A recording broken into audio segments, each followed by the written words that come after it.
খাগড়াছড়িতে বিভিন্ন উন্নয়ন প্রকল্পের ভিত্তিপ্রস্তর স্থাপন এবং উদ্বোধন করেছেন পার্বত্য চট্টগ্রাম বিষয়ক মন্ত্রণালয়ের প্রতিমন্ত্রী কুজেন্দ্র লাল ত্রিপুরা এমপি।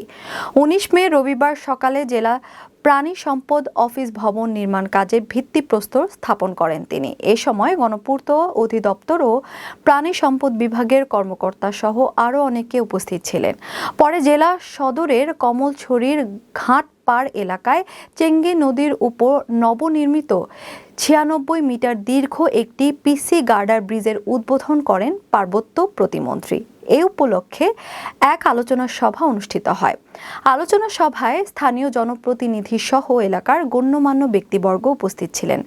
জানা যায়, স্থানীয় সরকার প্রকৌশল অধিদপ্তর ব্রিজটির কাজ বাস্তবায়ন করেছে।